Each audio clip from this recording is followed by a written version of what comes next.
Graça e paz, meus queridos.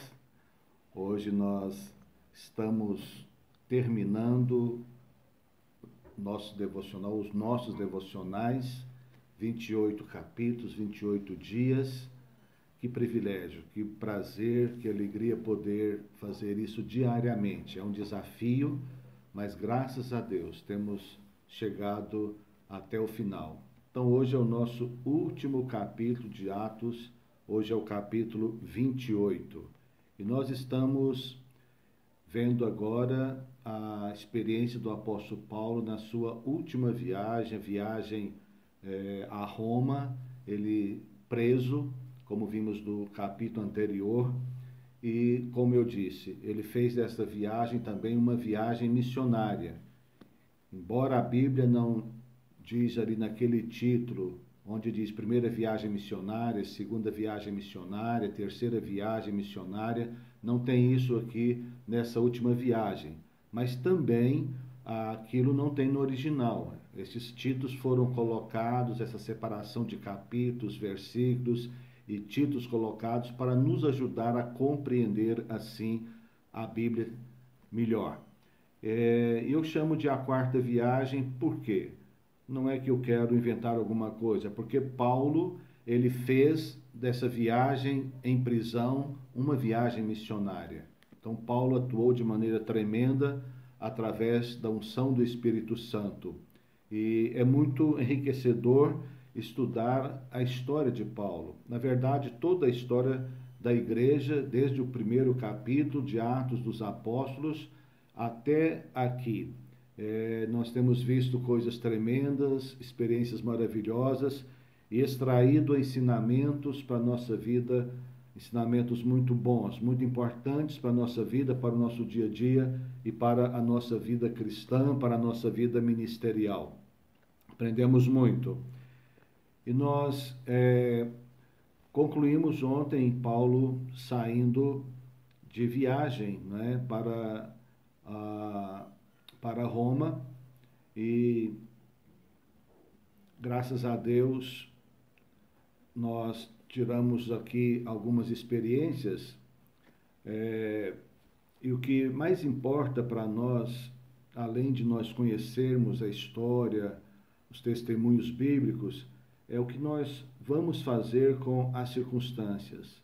Então, o que Paulo fazia em cada circunstância e com cada circunstância que ele enfrentava. E nesse capítulo não é diferente. Paulo também, ele aproveita momentos, circunstâncias. Como nós temos nas nossas vidas também circunstâncias diversas e também adversas, nós devemos aprender a aproveitá-las da melhor maneira. E não há uma forma melhor do que fazer debaixo da direção e da orientação do Espírito Santo, porque aí nós evitamos os equívocos, evitamos errar, evitamos pecar e de toda maneira vamos agradar a Deus. Ser sensível ao Espírito Santo é muito importante para termos discernimento e assim caminharmos em fé e caminharmos também em vitória, ainda que as circunstâncias sejam adversas. Do versículo 1 ao versículo 6 do capítulo 28, depois de tantas lutas no início da viagem, todos sobreviveram e chegaram a uma ilha chamada Malta. Então nós vimos que houve ali muito problema, muita tempestade, muita chuva, muito frio. O navio que eles estavam, a embarcação quebrou toda, foi toda destruída. E nós vimos que eles agora chegam nessa ilha e concluíram a chegada na ilha a nado, né? Porque o barco acabou. Aquele barco eles não usaram mais, depois pegaram outro para dar continuidade na viagem. Agora, interessante que eles chegando ali, no lugar desconhecido, eles foram recebidos, diz a Bíblia, pelos bárbaros, e estava muito frio. Então eles foram fazer uma fogueira e Paulo estava ali catando madeira, gravetos para fazer a fogueira, para esquentar as pessoas, porque estavam todos com muito frio, porque estava já no inverno. e eles tinham molhado bastante. Enquanto Paulo pegava os gravetos para fazer a fogueira, aconteceu algo impressionante e que trouxe duas reações que eu gosto de chamar a atenção para ela. Paulo ia pegando os gravetos e um momento ele pegou um pouco de graveto e no meio desse graveto tinha uma cobra, uma serpente venenosa, e Paulo não percebeu. Quando Paulo foi colocar ali no fogo, certamente naquele momento a cobra sentiu o calor muito forte e mordeu Paulo. E Paulo jogou os gravetos ali e a cobra ficou pendurada por um tempo. Depois Paulo jogou ela longe, né? Tirou ela da sua mão. E quais foram as duas interpretações? Duas interpretações interessantes, porque nós vemos que esse povo era um povo ignorante em relação às coisas de Deus.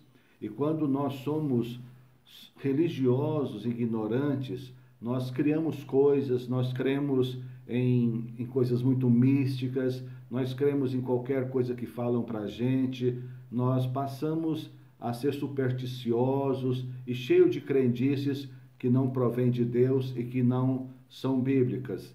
E ali naquele momento aconteceu exatamente isso. Quando eles viram a cobra picando Paulo, pendurada na mão de Paulo, eles tiveram uma reação. Eles falaram: certamente esse homem é um assassino e por isso Deus não vai deixar ele viver. Eles conheciam a qualidade da cobra e sabia que era letal, que a sua picada era letal e que Paulo não sobreviveria daquela mordida. Mas Paulo continuou o seu trabalho e Paulo ficou ali com eles e Paulo não passou mal, Paulo não morreu, Deus livrou Paulo do ataque daquela cobra. Cumpriu-se a palavra de Jesus, que se fosse picado por serpente, não faria dano algum, né? E depois que eles viram, então, que Paulo não morreu, que Paulo não passou mal, que Paulo foi guardado, protegido, eles fizeram uma outra interpretação. Aquela hora eles condenaram Paulo, dizendo que ele era um assassino certamente. Agora eles fazem outra interpretação. O que eles dizem? Ele deve ser um Deus. Olha só, de assassino condenado, miserável, em pouco tempo, um período de minutos, horas talvez, passaram a pensar que Paulo fosse um Deus.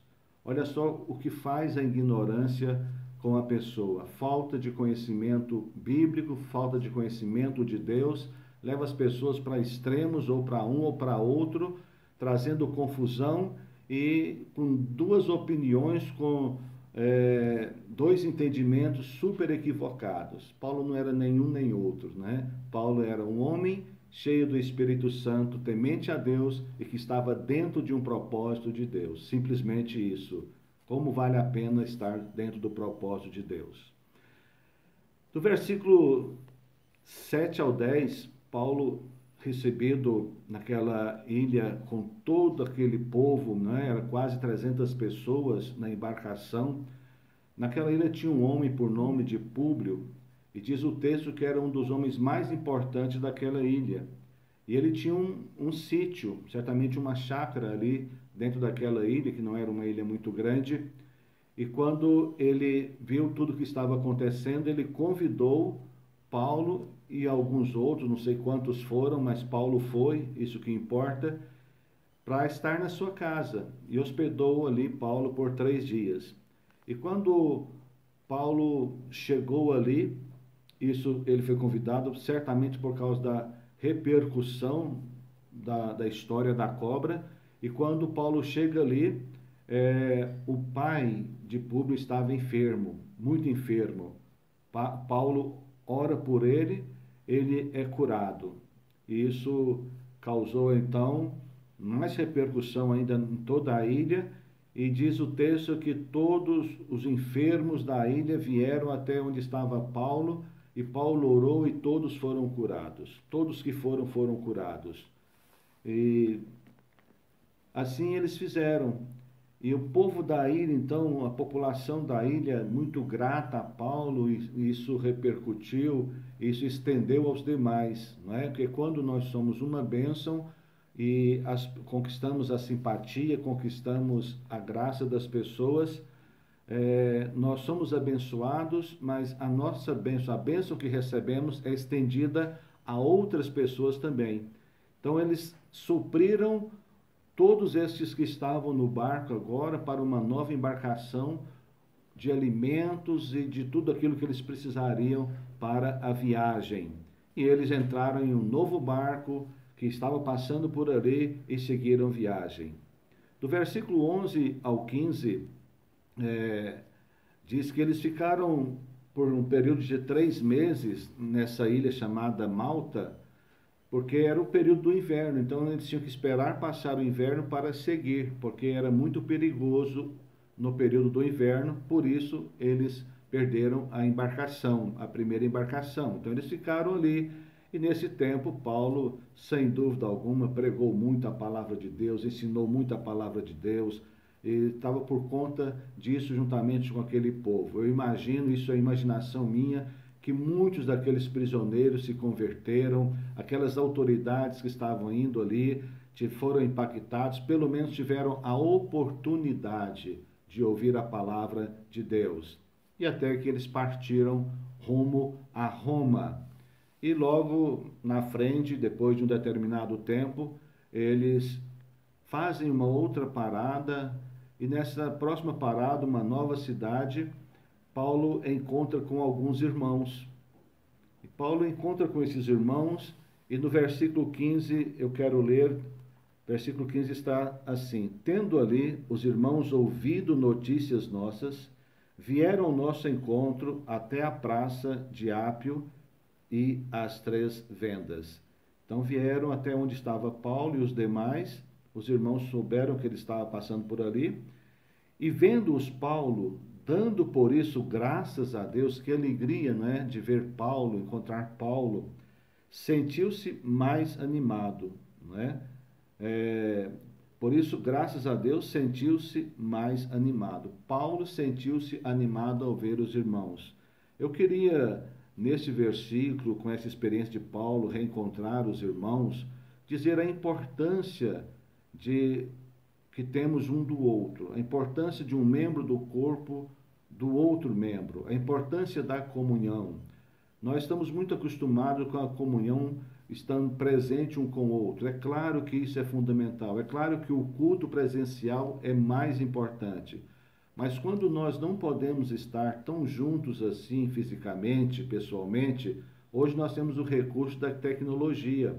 E se nós comunicarmos uns com os outros, isso também é comunhão. Então eu quero animar os irmãos a comunicar uns com os outros. Quero pedir aos irmãos que façam isso, não é? Líderes, comuniquem com seus liderados. Irmãos das células, membros das células, comuniquem com o seu líder. Liderados, comuniquem com o seu líder também. Irmãos da célula, comuniquem um com o outro. Membros de ministérios, comuniquem um com o outro. Nos grupos, também fora dos grupos do WhatsApp, faz uma ligação. Eu tenho certeza que isso vai fortalecer a vida um do outro e enriquecer a vida do outro. Eu quero dizer isso aos irmãos de todo o meu coração, que é importante, que nós precisamos uns dos outros. Enquanto não podemos nos abraçar pessoalmente, podemos nos abraçar virtualmente em nome de Jesus. Do versículo 16 ao 29, Paulo chega em Roma. Então, quando Paulo chega em Roma, que era o seu destino final, foi permitido a Paulo algo muito interessante. A um prisioneiro, Paulo havia conquistado, não é, a simpatia, a confiança, por seu testemunho, pelo seu comportamento, pelo homem de Deus que ele era. Ele foi permitido a Paulo morar, ter um local, certamente alugou uma casa, morar por conta própria. Então, Paulo não ficou primeiramente na cadeia, mas Paulo foi morar por conta própria. Foi tipo uma prisão domiciliar, mas com detalhe, tinha uma escolta. Tinha um soldado dia e noite vigiando ele. Claro que esse soldado certamente se converteu, conviver com Paulo, estar com Paulo, dificilmente a pessoa não se converteria, não é? E nesse período que Paulo ficou ali nessa casa, morando ali, recebendo pessoas, os irmãos o visitavam e ele fazia reuniões. Ele chamou os judeus, alguns judeus que estavam na cidade de Roma, que moravam ali, e relatou a eles toda a sua experiência, desde a sua conversão, desde do seu ministério, o início do ministério, tudo que ele fez, tudo que ele passou, das suas lutas, desse momento difícil que ele estava passando, das acusações, das prisões, e ele testemunhou sobre tudo isso. Mas quando ele começou a falar, eles disseram: nós vamos ouvir isso de você em outra hora. Aí eles marcaram outro dia e passaram o dia todo. Diz a Bíblia que desde manhã até a tarde passaram o dia todinho e Paulo explicando detalhe por detalhe. Paulo realmente aproveitou esse momento e Deus cumpriu o propósito que tinha na sua vida, sem dúvida alguma. Do versículo 30, ou melhor, o versículo 30 e 31, nós vemos Paulo preso. Terminando aqui o capítulo, nós vemos Paulo preso, porém livre. É aquilo que ele dizia: eu sou prisioneiro em Cristo Jesus, não é? Eu sou prisioneiro em Cristo Jesus, nas cartas que ele escreveu. E Paulo, mesmo ali preso, olha só o versículo 30 e 31. Por 2 anos permaneceu Paulo na sua própria casa. Ele ficou 2 anos morando numa casa fora da prisão. Casa que alugara, onde recebia todos que o procuravam. Então ele ficou atendendo pessoas, aconselhando, orando, ensinando, pregando o reino de Deus e com toda intrepidez, sem impedimento algum. Ele estava preso, mas estava sem algum impedimento para ensinar. Ensinava as coisas referente ao Senhor Jesus. Amém. Paulo não estava em Jerusalém, Paulo estava em Roma. Então, Paulo estava na Itália. Já não era tão problema Paulo pregar o evangelho naquele lugar, porque ali a religião dos judeus não era tão forte, né? E Paulo tinha essa liberdade porque era considerado um homem que não merecia ser morto pela lei dos judeus, pelos argumentos. Agora, assim termina o capítulo e certamente fica a curiosidade agora. Como terminou Paulo? A Bíblia, infelizmente, não nos dá muitos detalhes sobre o restante da vida de Paulo. Crê-se que Paulo foi morto, degolado. Existem muitas histórias sobre isso, mas as mais confiáveis dizem que Paulo foi morto ali em Roma. Ele foi degolado no período de Nero, e Paulo, então, deixou esse testemunho, essa experiência. Nós sabemos que Paulo escreveu ali de Roma, da prisão, ele escreveu algumas cartas. Escreveu aos Efésios, aos Filipenses, aos Colossenses e a Filemon também. Pelo menos essas 4 cartas. Das 14 epístolas de Paulo, 4 foram escritas ali na prisão. Ele estava preso quando escreveu. Então, Paulo aproveitou o seu tempo para ensinar, para pregar e também para escrever cartas às igrejas. Pode ser que tenha alguma carta que também não foi encontrada e não faz parte do cânon, ok? Assim nós concluímos, meus queridos, o nosso estudo, esse período 28 dias de devocional em Atos dos Apóstolos, chamamos também de Atos do Espírito Santo através da igreja ou através dos apóstolos. Que Deus nos dê graça, que Deus nos dê sabedoria, nos dê discernimento, para que possamos viver aquilo que Ele tem para nós, o propósito. Esse era o propósito de Deus para com Paulo.